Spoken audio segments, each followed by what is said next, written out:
Sakit. Ya, semoga Mbak Anita segera diberikan kesembuhan biar bisa masuk kembali. Sebelum pembelajaran dimulai, alangkah lebih baiknya kita berdoa terlebih dahulu agar ilmu yang kita dapat bisa bermanfaat. Siapa yang mau memimpin doanya? Pak. Siapa? Pak. Oh iya, ayo Mas Bintang memimpin doanya. Ayo Mas Bintang mulai.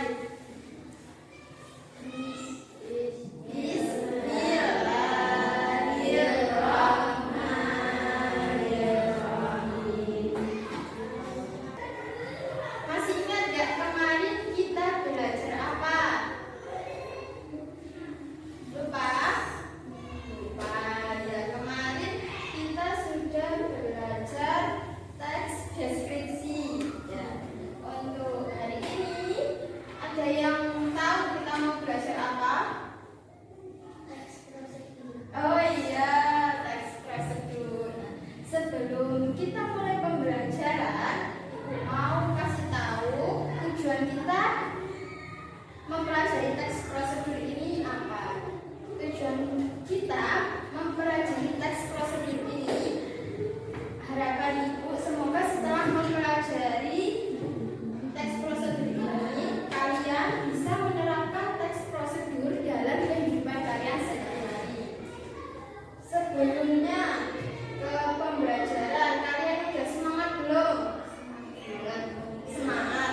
Untuk menambah semangat kalian, sebelum ke materi, Ibu punya tepuk berpola. Ada yang tahu?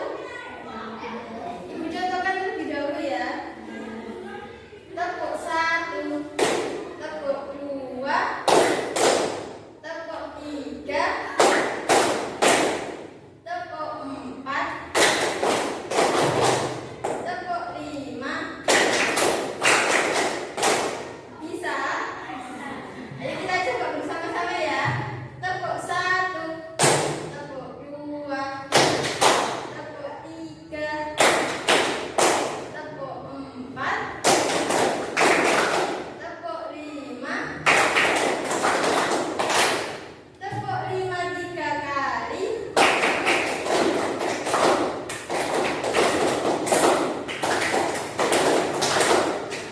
Sudah semangat kan?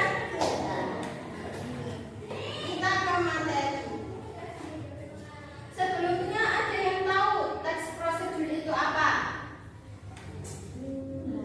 Enggak. Ya. Teks prosedur itu teks yang berisikan langkah-langkah atau tahapan cara melakukan atau membuat sesuatu. Tujuan dari teks prosedur ini agar membantu kalian atau membantu pembaca untuk memahami tentang bagaimana cara melakukan atau membuat sesuatu secara tepat atau benar. Ya, ciri-ciri dari teks prosedur ini apa saja? Ada yang tahu? Ciri-cirinya? Ada yang tahu? Belum? Aku kasih tahu ya. Ciri-ciri teks prosedur yang pertama yaitu memuat alat dan bahan.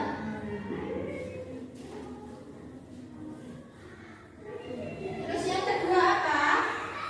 Memuat tahap kegiatan yang berurutan. Jadi teks prosedur itu memuat tahapan yang berurutan. Gimana kalau tahapannya tidak berurutan? Misalnya kalian membuat mie rebus misalnya. Terus tahapan yang pertama kalian itu sudah menyiapkan panci kan di atas kompor. Terus kalian memasukkan minyak terlebih dahulu daripada airnya. Terus nanti apa yang terjadi?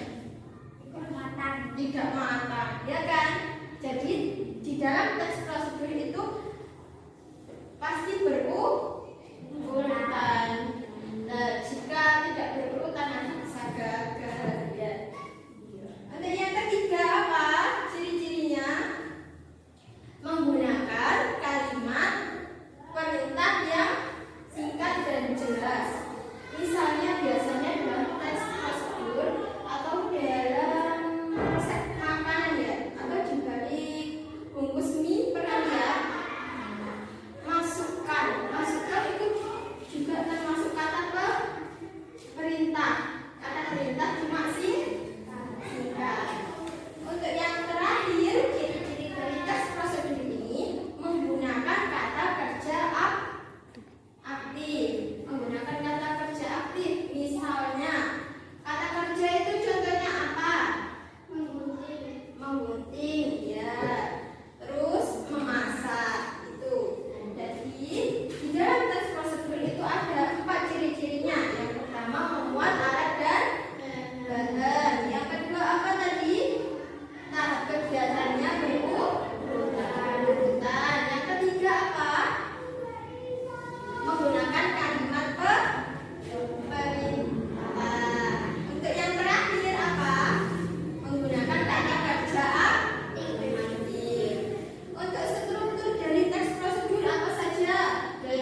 kelompok 1